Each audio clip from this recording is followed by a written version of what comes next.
সংযুক্ত আরব আমিরাতে বাংলাদেশের বিপুল সংখ্যক কর্মী কাজ করে থাকেন। দেশটিতে বলা হয়ে থাকে বাংলাদেশ থেকে প্রায় 5 লাখের উপর কর্মী রয়েছে এবং সেখানে হোটেল রেস্টুরেন্ট থেকে শুরু করে নির্মাণ খাতে কর্মীরা কাজ করে থাকেন।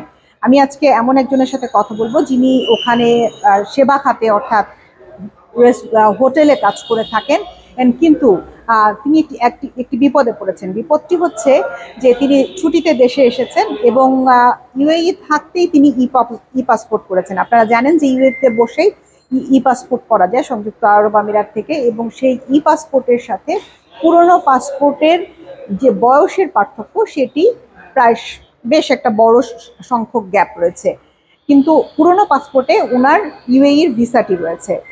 এখন ছুটি শেষে উনি যখন দেশে ফেরত যাচ্ছেন সেই সময়ে তাকে বলা হয়েছে যে তিনি যেতে পারবেন না, কারণ পুরনো পাসপোর্টের সাথে নতুন পাসপোর্টের জন্ম যে সাল সেটির মিল নেই।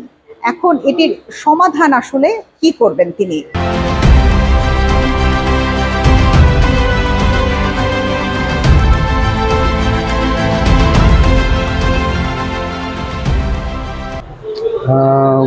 না, আমার গত 4 তারিখে ফ্লাইট ছিল। যখন আমি ইমিগ্রেশনে গেছি, আমি টিকিট শো করছি, তখন ওরা বলতেছে যে আপনার এখানে বয়সের গ্যাপ আছে, তো আমরা অ্যালাউ করতে পারবো না।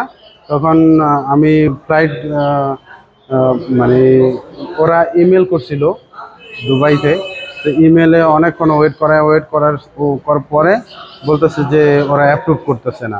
আপনি এক কাজ করেন, এই আপাতত আপনার ফ্লাইটটা ক্যান্সেল, নেক্সট টাইম আপনি যাইতে পারবেন, সমস্যা নাই, কিন্তু যাওয়ার জন্য আপনার পাসপোর্ট চেঞ্জ করতে হবে এরকম কিছু বলে নাই। ওরা বলছে যে আপনি এক কাজ করেন, বাংলাদেশের যে দুবাই এম্বাসি আছে ওখানে যান, ওখানে গেলে একটা প্রত্যয়নপত্র দিবে ওরা যে সব ঠিক আছে।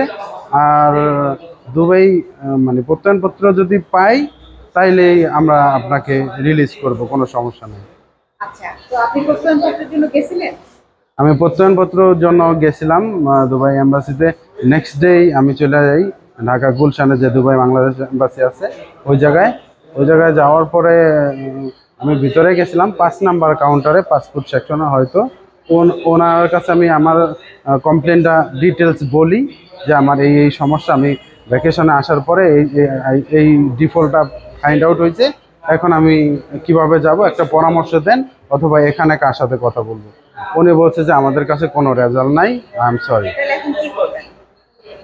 এখন আমি এটা নিয়ে আবার দুবাইতে অন্য জায়গায় যোগাযোগ করছি। কেউ বলতেছে যে আপনি এসবি অফিসে যান, এসবি স্পেশাল ব্রাঞ্চ ওই জায়গায় যান, অথবা দুবাই যে বাংলাদেশ প্রবাস কল্যাণ এখানে যান। এখন আমি সব জায়গায় ঘুরতেছি ম্যাম, এখানে প্রবাসী কল্যাণে আসছি।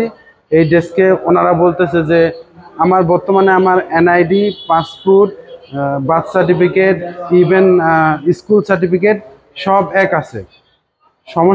সমস্যা ছিল আমার পুরান পাসপোর্টটা, ওইটা আমি এফিডেভিট করে এখন নতুন পাসপোর্ট করছি, আমার এখন সবগুলা ঠিক আছে। এনারা বলতেছে যে আপনি এক কাজ করেন, এখন আবার পুরান পাসপোর্ট বানান। এটা কি আসলে পুরান পাসপোর্ট আপনি কেন বানাবেন? এটা তো দিস ইজ রং ডিসিশন, আমি এটা করতে চাইতেছি না, এই জন্য আমি এখন এখানে ওখানে ঘোরাফেরা করতেছি।